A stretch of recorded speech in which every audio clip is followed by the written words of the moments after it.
Hello everybody, welcome back to my channel. This is Aisha from Bags of Style.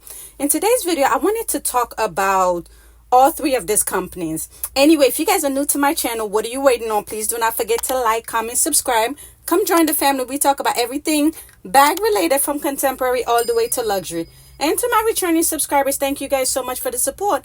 And let's get into this hot luxury topic. Okay everybody, so like I stated, I wanted to touch bases on all three of this company. As you can see, I have bags from all three. I'll probably start with maybe the most serious one and then work my way down to maybe some good news. Anyway, so let's move these other two out the way since they're laying down. The very first company that I want to touch base on is Dior. If you've been reading the news lately, Dior was sanctioned by the Italian court in regards to the working condition of, employees at one of the companies that they contract to make their bags. But the biggest thing that's like so hot right now in the luxury world is the fact that, based on that article and based on the whole sanction, the whole, legality of everything, is saying that Dior paid like $57 to make a bag, but they're charging over $2,700 for that same bag. A lot of people are saying that it might be the book tote. I'm not sure exactly if it was in the article or not. I'll pull up some information and put it on the screen when it comes to like the different reports and everything. So the biggest thing is that the Italian court has sanctioned, obviously, so it's not when you be like allegedly and stuff, they have sanctioned Dior. It's now basically they're waiting on how Dior will react to this situation. I think they said Dior have over like up to a year to correct the situation. But what I wanted to actually touch bases on, let's get it clear, it's not Dior directly, it's a contractor that they use in Italy that have this situation. Okay, so basically what they're alleging is that they're basically exploiting employees, where they're working around the clock. They took out some safety measure in order for them to make the bags quicker. Some of them are not getting paid the correct amount. It's a lot going on. It's obviously, in hindsight, is there's exploration all around. Okay, so, and the biggest thing, like I stated, is that they're saying that this bags per bag is like $57, and Dior is turning around and selling this bag for $2,700. So with that article coming out, what the biggest thing is that now a lot of Dior lovers, I mean, it's kind of split down in the middle, where people are like, I would never buy Dior anymore, because the brand has kind of taken a hit for it, but it's not like directly, like I stated, like employees that work in Dior itself, like, they're not the one that this article is talking about. And some other Dior lovers like, I'm still going to buy Dior, or I've purchased Dior before this whole situation, I'm still going to use my Dior bags and all of these things. And some other people are now saying that it's kind of like basically a comparison between what's going on with Dior compared to what happened with Balenciaga. But the whole Balenciaga thing is more children focused compared to this is adult focused. So does that make it right because it's adult and not children, So there's a lot of opinion going around when it comes to this situation. And honestly, with me, you guys know, if you've been around my channel, I do love Dior. I think Dior bags are so classy. Obviously, I have my Lady Dior here, and then I also have the Dior saddle bag in the size medium. Both of these bags have been dream bags of mine, and I love it. I love the craftsmanship. And even like when I go into like a Dior retail store, the employees love working there. Well, you never know, right? But so now it's like, does that put me off in trying to buy more Dior pieces? So I'm gonna play devil's advocate for a second, okay? Because the thing is that when you, like, my degree is in business, right? So when it comes to it, is that every business is out there to make a profit. Let's talk about what it is. Even if you're in business to make a profit. You're not in business to have a loss, right? Let's talk about it that way, where it's like, okay, yes, I get the whole situation, but business wise, Dior is profiting. But the whole thing now is that, okay, how does Dior now come back and say, okay, we're, you know what I mean? I don't know how that will work. Of we're no longer going to use this contract firm anymore, to try to smoothen things out. Or they're going to say, we're going to terminate our contract with that, or we're going to now start monitoring how employees are treated at these facilities, like at this things, to make sure that employees are treated fairly, because at the end of the day, when you look at it, it's not that, like I stated, they're not a direct employee of Dior. They're more of a contractor. It's just like in my business, I can have employees that I pay on a W-2, which they're employees of my company, right?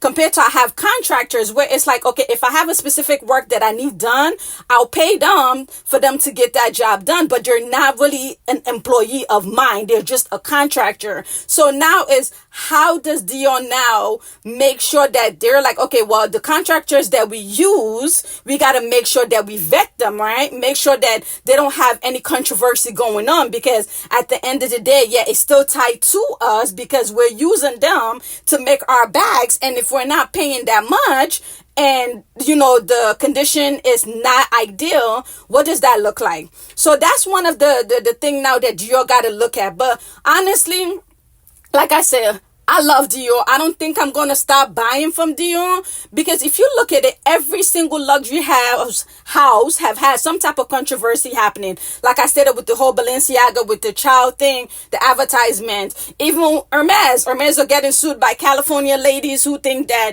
they're, like, they're telling them to buy more things, or it's so many stuff going on. So every luxury house, and even Dolce and Gabbana, some marketing couple of years back, so every single one of them are now clear free. But then now, if you're saying, okay, I'm no longer going to buy Dior, so where are you going to buy at? Because like you said, like I stated, if you're looking at these luxury houses, if you really do deep down research, all of them have skeleton in their closet. So you're going to say, okay, I'm going to buy more from smaller brand that treat their employee fairly. All of those, that's a personal decision that you have to make when it comes to this whole situation that's going on. So that's the very first topic that I wanted to cover, and this whole what's going on in the luxury world that have shake up the luxury world in the past couple of weeks. So for me, I am going to still buy Dior because I do love Dior, and I think with their craftsmanship is one of the best. So I will continue buying from them. I know, but it is what it is. The second brand that I wanted to talk about is this brand right here, Chanel. So we just heard that the creative director, sorry guys, so this is my beautiful Chanel, vintage Chanel classic flap. This I think was made in the early 90s, so I love this bag. Anyway, let's get back to the topic. So with Chanel right now, what's going on with Chanel is that the creative director, Virginia, I think it's Virginia, that's her first name. I'll put the information on the screen as well in regards to article wise. So anyway, so she parted ways with Chanel. Right? So she's the one that took over from Karl Lagerfeld, and he really recommended for her to take over after his passing and all of those things. So Virginia, I think that's what it is. Her and Chanel parted ways. So now the thing is that the secret, or everybody's guessing what happened. Did Chanel fire her? Did Chanel not fire her? Did she walk away? Was there a creative difference? And all of those things. So what I want to touch bases on in regards to this whole Chanel situation is that, okay, when you look at it in the hindsight, under her direction, Chanel does state that they grew like 16%. So which means that it wasn't that they had it came to like sales and things like that, because obviously we know they've been jacking the price of the classic flap, right? We all know like this medium classic flap is over $10,000 now, right? So, and even with the ready to wear, it's increased. So the company has a increase 16%. That's double digit increase, right? So a lot of people are saying, under her creative direction,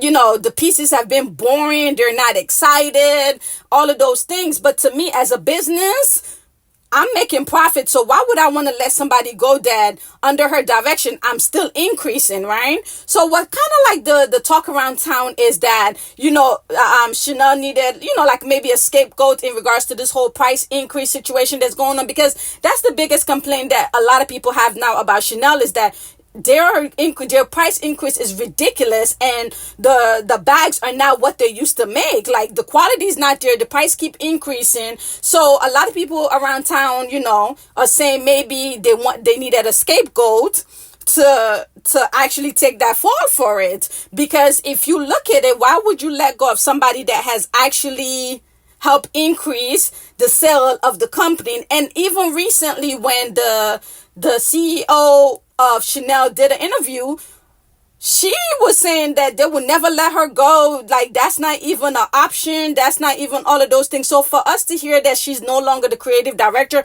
was that her personal decision? Was a creative differences brewing? Did the company want to go in a different direction? What does that look like? So now the biggest, hottest thing is who's going to be the new creative director of Chanel, I don't know who it is, but all I know as a consumer is that they need to reduce those price increase. They need to take a lesson on the last topic that I'm about to get into. So, the last topic and the last brand is YSL. So, I feel like whoever Chanel is going to bring in as a creative director, they need to take a lesson from them, okay? So, ending on a good note, YSL has recently have a price decrease on some of their bags, right?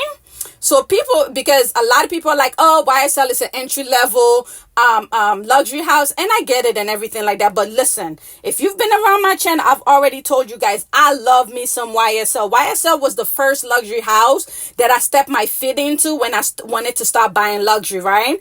I love my YSL. You cannot tell me anything about YSL. I don't care if it's basic. I don't care if it's entry level. I love it. I love their craftsmanship. I love their line.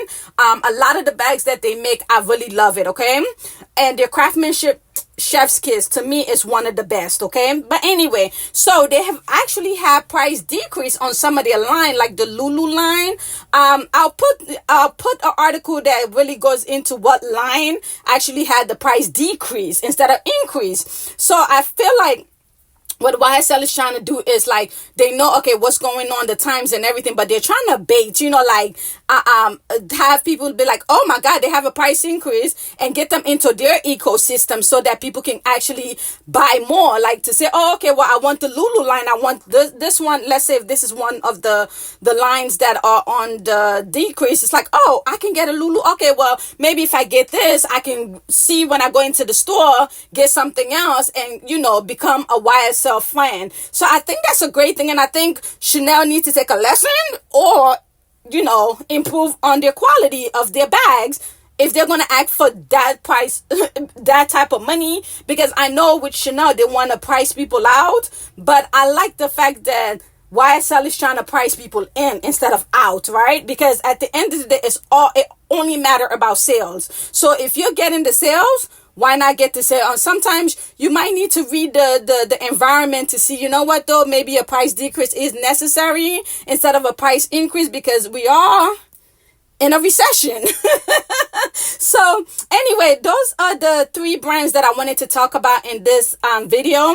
Please leave a comment. What are your thought process in all of this topic that I covered today? Let's have a discussion in the comment below, and I'll see you in the next video. Have a wonderful rest of your day.